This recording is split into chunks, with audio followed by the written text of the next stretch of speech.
你好，我係楊明霞醫師，喺度祝大家聖誕快樂，新年進步。咁有唔少人同我講呢，咁屋企嘅老友記呢，如果係唔小心跌親，都會令到呢佢有好多併發症出現嘅。咁喺冬天呢段時間呢，腎氣當令，腎主骨，肝主筋。喺呢段時間點樣可以令到呢自己強筋骨呢？咁今集呢動養身心呢，我會介紹一系列嘅動作俾大家去強化自己嘅核心肌肉群，同埋另一方面呢去強化自己嘅下肢肌肉，等自己咧係新嘅一年更加年輕，更加有活力嘅。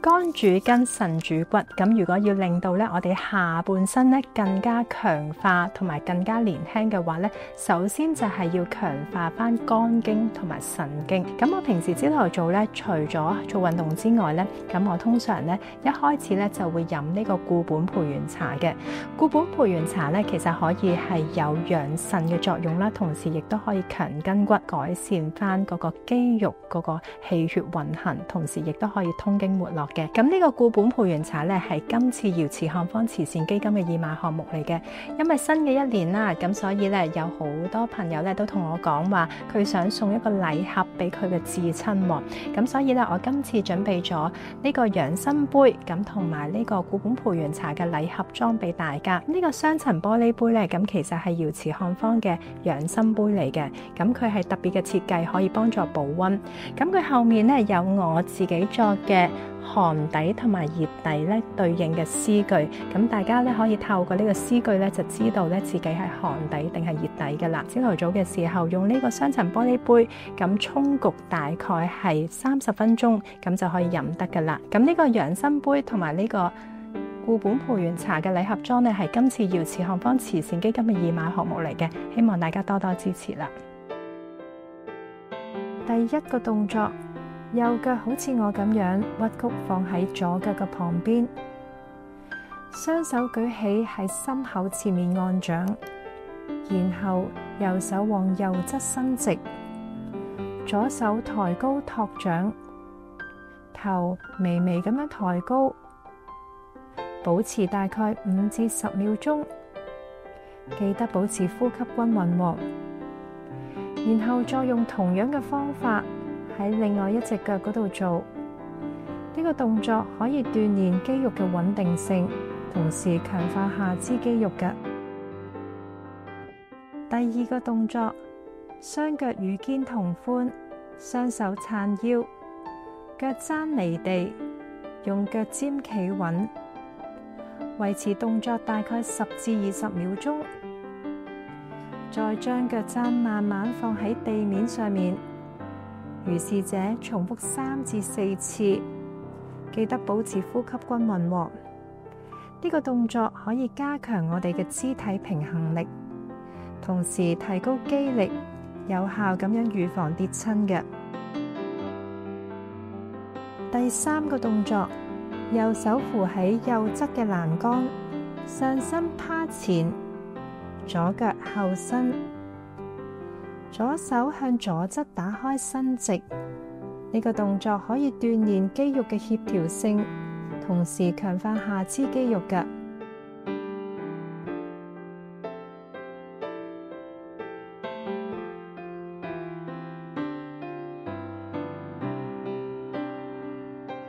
第四個動作就係平板支撐啦。咁首先呢，個人趴前，手上臂同埋前臂形成一個直角支撐，雙腳伸直。呢個動作咧，相信大家唔會陌生。咁但係咧，好多時候啲人咧都會做錯嘅。咁等我今次咧同大家做一個正確嘅方法啊！整個身體咧要好似我咁樣成一直線。大家唔好睇小呢個動作喎。呢個動作咧睇嚟好似好簡單咁樣，但係咧可以幫助我哋強化核心肌群，提升身體嘅穩定性同埋平衡感。亦都有助我哋提高新陳代謝同埋燃燒脂肪嘅。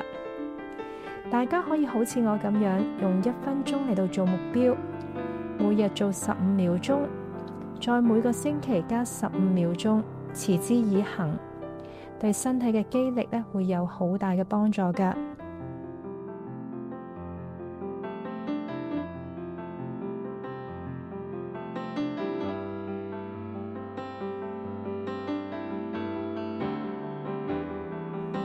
個動作就係側平板支撐啦，手上臂同埋前臂形成直角咁樣喺側面咁樣支撐，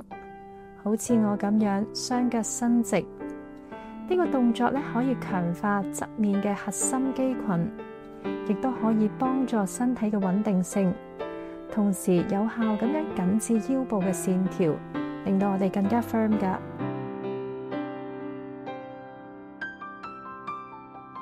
細個時候跟住爺爺診症，咁我記得咧有個病人一入嚟咧就已經喊得好犀利，咁佢同爺爺講話佢好鬱悶同埋好焦慮，咁爺爺咧就同佢講，一個鬱悶嘅人咧就係因為佢活喺過去，一個焦慮嘅人咧就係因為佢擔心未來，只有活喺當下嘅人先至可以有平和嘅心嘅。咁爺爺呢句說話咧，到我而家咧都係影響住我好大，因為只有活在當下嘅人咧，先係可以令到自己有平和平靜嘅心。咁如果大家咧都係活喺過去或者擔心將來嘅話咧，咁其實咧成日都會係有焦慮同埋鬱悶嘅。咁喺新嘅一年咧，希望大家咧可以有愉快嘅心情去迎接咧每一下嘅當下。咁爺爺喺我人生當中咧佔有一個好重要嘅地位，佢係一個好有智慧嘅爺爺。我成立呢個瑤池漢方慈善基金咧，就想紀念呢位咁有智慧嘅爺爺，同時將中醫養生嘅概念宣揚出去，令更加多人受惠。終極目標咧，就想興辦一間以中醫為理念嘅老人護理中心，希望大家多多支持，慷慨解囊。